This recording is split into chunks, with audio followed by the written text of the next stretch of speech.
For a complete draft breakdown, we welcome in our first overall picks, because we can have two of them, at least in our world, as we welcome in former Notre Dame standout NFL quarterback Brady Quinn and CBS Sports HQ senior NFL analyst Pete Prisco. Start with the biggest winner of the 2021 NFL draft. Pete, the team that won the draft was who? The Minnesota Vikings. I just love what they did. I think Rick Spielman and gang had an outstanding couple of days. And when you look at it, they love Christian Darrisaw, right? So they end up trading down and getting him and adding some picks. You look at, he's going to be your starting left tackle, which they had to fill. Wyatt Davis, they came back and got him. He's probably going to be the starting left guard. So just in those two picks, you've upgraded your offensive line. But then you go through the rest of the draft, and they really addressed their defensive needs. They needed to get a linebacker who could be a down-the-road kind of special teams guy. Surratt will be that. They drafted a corner in Bynum. Robinson has a lot of pass rush ability from Florida State. I love the pick of Smith-Marsette. And then the icing on top is Kellen Mond. You know, when you look at this team, with the way Kirk Cousins has played, he's been a middling quarterback in terms of wins and losses. But more than that, he's got a $45 million cap hit next year. And that's a big number. So getting a young quarterback is something they needed to do. And Kellen Mond has a lot of talent. He's going to be a good player in this league. So I love what the Vikings did. This one was easy for me because the team I picked, well, they start off the draft taking the best player overall. That's the Jacksonville Jaguars, getting their opportunity to take a franchise quarterback in Trevor Lawrence. So it starts there, and then really with getting one of the more dynamic playmakers out of the backfield, my favorite running back, and Travis Etienne, also in the first round to pair with Trevor Lawrence. But it seemed like round after round, pick after pick, they were addressing either a need or a potential concern. Tyson Campbell, in the second round as a cornerback, who I think will pair very nicely with Shaq Griffin, who they added through free agency, along with C.J. Henderson. Walker Little makes them bigger and better up front. Potentially becomes that left tackle. I know Pete thinks I'm crazy, but maybe I heard from a bird that you slide Cam Robinson down inside and Walker Little becomes that blindside left tackle. Andre Sisco, the safety out of Syracuse, the third round. I love his range, his playmaking ability. I think he's going to fit in that secondary nicely, and that was something that they needed to improve upon and adding a different element there.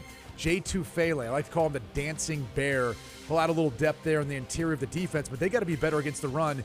Tufele was one of the bright spots, but for a guy who's 6'3", 315 pounds, he's stout, but he's also pretty nimble and being able to penetrate against the run or pass. Jordan Smith, you take a flyer on him as far as an edge player out of UAB. Luke Farrell, who Coach Urban Meyer's very familiar with, is more of your traditional wide tight end, but actually is a little more of a plus athlete than I think most people give him credit. And then Jalen Camps, most likely going to be a special teams player, potentially able to develop something down the road as a wide receiver. However, that position group's pretty strong. Bottom line is, with this draft class, on top of what they did in free agency, the Jacksonville Jaguars have set themselves up to be a contender right away. Probably more competitive than anything else, but potentially a team that could finish second in this division, the AFC South. See if it turns into a playoff appearance in year one for Urban Meyer and company. As for the biggest loser of the draft, a team that didn't really help themselves out enough, Pete, who's the team that you'd like to walk into their draft room and give them a talking to? It's the Las Vegas Raiders. I just don't like what they've done in the draft the last couple of years. It goes back when they drafted Cleveland Farrell 4th overall. I heard people in the building love Devin White, and they took Cleveland Farrell anyway. That's not a good way to get your regime going, and it continues here. Alex Leatherwood, and I'm not going to kill the kid because he's a decent player. He just shouldn't have been taken at number 17 in the first round. But they did come back, and I like Trevon Mooring in the second round. He could have been okay. I would have been fine with it if they had reversed these, so we'll see how that plays out. But the bottom line is they reached. Malcolm Kuntz is a reach. Divine Diablo is and then Tyree Gillespie, 2 safeties. So you draft 3 safeties, which is crazy when you have so many other needs. I just didn't like what they did at all. And this is an organization that seems to be having big-time troubles when it comes to the draft. Pete, I'm right there with you. This is my team that I think struggled to identify what they were trying to do. Talked about them drafting 3 safeties. They just signed back Carl Joseph.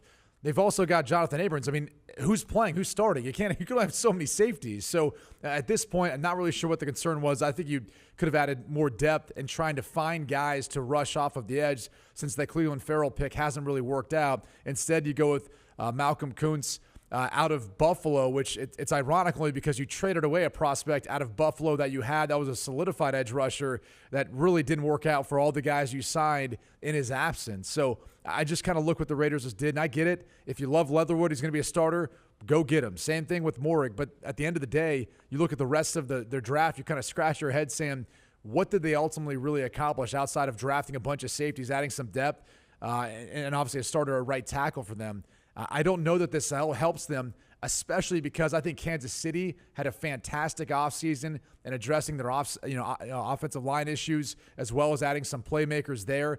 Denver got better as well. I think if Teddy Bridgewater ends up being the guy, he can keep them in games because he's not going to turn the football over. And the Los Angeles Chargers may have had the best draft of anyone in the AFC West. So I'm with Pete on this in part because of what they did, but also because of what everyone else did around them in their division. Interesting to see how that'll play out there in Las Vegas in front of fans this year. It'll be interesting in a 17-game regular season.